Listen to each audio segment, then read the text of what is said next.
शिवसेना नेते खासदार माननीय श्री अनिल भाऊ देसाई साहेब यांच्या प्रयत्नाने व नगरसेविका स्नेहल विष्णू शिवकर यांच्या माध्यमातून मुंबई महानगरपालिकेच्या वतीने सह्याद्री चाळ कमिटी व श्रीकृष्ण चाळ कमिटी गणेश गल्ली येथे गटारे व लादीकरण करण्याच्या कामाचे भूमिपूजन श्रीफल वाढून करण्यात आले। यावेळी सोबत विधानसभा संघटक श्री महेंद्र नागटे साहेब, शाखा प्रमुख श्री अशोक वीर साहेब, निरीक्षक चारुदत्त कोळी साहेब, महिला शाखा समन्वयक सौ निर्मला पाटील, महिला बचत गट संचालिका रोहिणी नागटे, उपविभाग अधिकारी व खासदार प्रतिनिधी रुपेश मडवी, उपशाखा प्रमुख आरती वीर, विष्णू शिवकर, रिया सुतार, रसिका गावंड, वासंती म्हात्रे, कविता मडवी, अनिता म्हात्रे, दीपा साळगावकर व सर्व पदाधिकारी, शिवसैनिक, रहिवासी उपस्थित होते। आता गेले 30 वर्ष झाले या इकडे शिवसेनेचे बीजेपीचे नगरसेवक होते। त्याच्यानंतर गेल्या 8 वर्षापूर्वी आपला एक नगरसेवक आले होते। त्यांनी सुद्धा सर्वांनी खूप नगरसेवक इथे येऊन गेले, पण इथे काही कामं अशी झालेली नाही।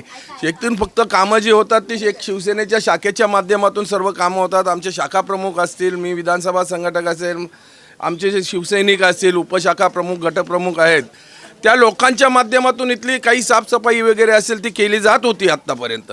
पण बांधकाम असे गटाराची दुरुस्ती वगैरे अशी आजपर्यंत झालेली नाही आहे।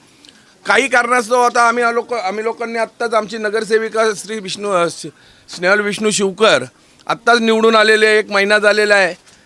आता आमच्या खासदार माननीय अनिल देसाई साहेब यांच्या माध्यमातून आणि नगरसेविकेच्या माध्यमातून आम्ही कामाचा शुभारंभ केला आहे। आज आम्ही सह्याद्री चाळ कमिटीमध्ये आत्ताच नारळ फोडून आलेलो आहे पहिला, आणि दुसरा नारळ फोडतोय हा श्रीकृष्ण चाळ कमिटीमध्ये ज्या गटारांची दुरावस्था झालेली आहे त्या दुरावस्थेला बघून आम्ही गेल्या आठवड्यात इकडे संपूर्ण चाचणी करून आम्ही आता नगरसेवकाच्या आणि खासदार अनिल देसाई साहेब यांच्या माध्यमातून आम्ही आता इथे गल्लीचं गटाराचं कामाचा शुभारंभ आज नारळ फोडलेला आहे। आणि आता याच्या पुढेही 5 वर्ष आम्ही अशीच लोकांच्या जेवढ्या समस्या आहेत तेवढ्या सोडवण्याचा प्रयत्न करू। सन्माननीय खासदार अनिल भाऊ देसाई यांच्या माध्यमातून तसेच आमच्या नवनिर्वाचित नगरसेविका स्नेहलताई शिवकर यांच्या प्रयत्नाने आज आपण पाहत आहे आपल्या विभागामध्ये कामाचा शुभारंभ आपण चालू केला आहोत। गेल्या काही वर्षापूर्वी काहीच कामं झाली नव्हती अशी इथल्या नागरिकांची तक्रार होती, परंतु पावसाळ्यामध्ये तुम्ही पाहिलं असेल आमच्या शाखेच्या मार्फत आमचे विधानसभा संघटक बोलले की आमच्या शाखेमार्फत आम्ही संपूर्ण एरियामध्ये फिरत होतो, काम करत होतो, साफसफाई करत होतो, परंतु गटाराची कामं खूप राहिली होती, ते आता आम्ही चालू केली आहोत। आता याच्यापुढे आपण पाहाल पुढच्या 5 वर्षामध्ये जास्तीत जास्त कामं कशी होती नागरिकांची याच्यामध्ये आम्ही लक्ष देणार आहोत। जय महाराष्ट्र, सर्वांना नमस्कार।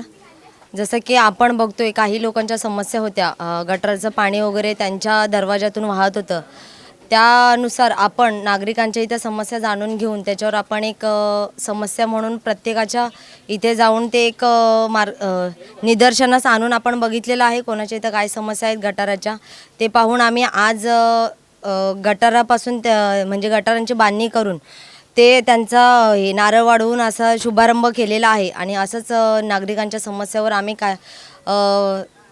उपाय काढू आणि त्या समस्या सोडू असं आमच्याकडनं आश्वासन आहे। आम्ही पाणी पुरेसे मिळेल असेल ह्याच्यावर पण काहीतरी पर्याय शोधू, कारण पाण्याचं एवढ्या प्रमाणात टंचाई चालू आहे। त्यावर आम्ही वरील जे वरिष्ठ अधिकारी वगैरे आहेत त्यांच्याशी आमचं बोलणं वगैरे चालू आहे, तर ते त्यांच्या आम्हाला बोलण्यातून असं समजलं आहे की आम्ही काहीतरी त्याच्यावर सोल्युशन काढू आणि तो पर्याय तुम्हाला सांगू, त्यानुसार आम्ही नागरिकांना पुढे त्याच्या सूचना देत राहू। पावसाळ्यामध्ये ना आमच्या नाले सफाई व्यवस्थित झाल्या नसल्यामुळे पुढे मोठा नाला आहे तो व्यवस्थित साफ न झाल्यामुळे प्रत्येकाच्या घरोघरी पाणी साठलं जातं व प्रत्येक नागरिकांचे ना पूर्णपणे हाल होतात।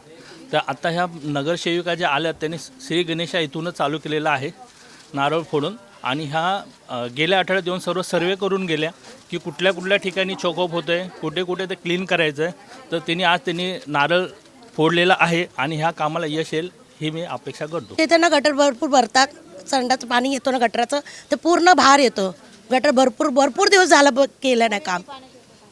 घरात पाणी येतो, मग मोरीतून पाणी येतं, मोरीत बी भरतो गटर, माती साठते गटरात। जेव्हा घरात मॅडम होती तेव्हा गटर बनवले, त्याच्यानंतर काहीच नाही काम केलं आमचं। रिपेअरिंग बी नाही केली आमच्या इथे अजून, जरा एवढं करून द्या बोला। हा, तर ते त्यांनी चांगलं करावं तेच आमची अपेक्षा आहे, बाकी काहीच आता त्यांनी करावं, चांगलं बनवून द्या आम्हाला बस। आम्हाला या पाण्याचा त्रास होतोय आज किती वर्ष गटेरांचा पण आणि पावसातून पण पाण्याचा पण त्रास होतोय. त्यामुळं आता तुम्ही ही आमची सोय करता व्हाव हे आम्हाला मंजूर आहे आणि करावीत तुम्ही. अशी होते याच्यातून लोक जातात येतात पण काय कुणी विचार केला नाही. आता स्नेहलताई उभे राहिले ते आमचा तर विचार करतायत समजायचं. कारण काय एवढं कोण आलं नाही, कोण बघून गेलं नाही, गेले पण काय केलंच नाही. मग आता तिने तर व्यवस्थित आम्हाला करून द्यायचं. लोकांच्या शिव्या नको आम्हाला, हेच हिरवी काय नाही. शिव्या म्हणजे जाता येताना पण लोक आम्ही मोरीवाले काय करणार, त्याच्यामध्ये काय हातगण राहणार काय. आमच्या शिव्या लोकांच्या आम्ही खातोय, हे होतं पाणी म्हणून. ह्याचा विचार करा आणि व्यवस्थित आम्हाला करून द्या हीच अपेक्षा. आपल्या या एरियामध्ये पहिल्या प्रथमच स्नेहल शिवकर ह्या नगरसेविका झालेल्या आहेत. सर्वांच्या प्रयत्नाने नगरसेविका त्यांना जिंकून दिलेलं आहे. आता ह्या आपल्या दत्तनगरमध्ये किंवा समर्थनगरमध्ये किंवा गणेश गल्लीमध्ये किंवा हनुमाननगरमध्ये हा जो विकास आहे, आज गटाराची जी कामं जी राहिलेली आहेत ह्याच्या पूर्वीचे नगरसेवक होऊन गेले, त्यांनी कुठल्याही प्रकारचं या ठिकाणी व्यवस्था केलेली नाही आणि इकडे लक्ष दिलं नाही. कारण हे SRAमध्ये गेल्या असल्या कारणाने इकडे कोणीच लक्ष देत नव्हते. आता स्नेहल शिवकर सेनेच्या उबाडाच्या माध्यमातून आज निवडून दिलेल्या आहेत.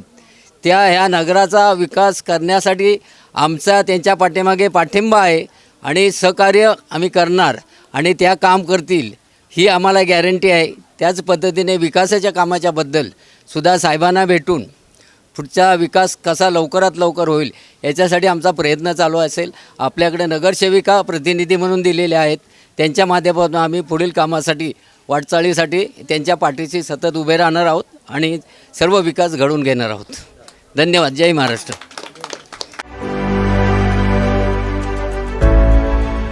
CEN न्यूज देश प्रदेश की ताजा तरीन खबरों के लिए CEN न्यूज को सब्सक्राइब करें और रहें पल पल की खबर से हर पल बाखबर.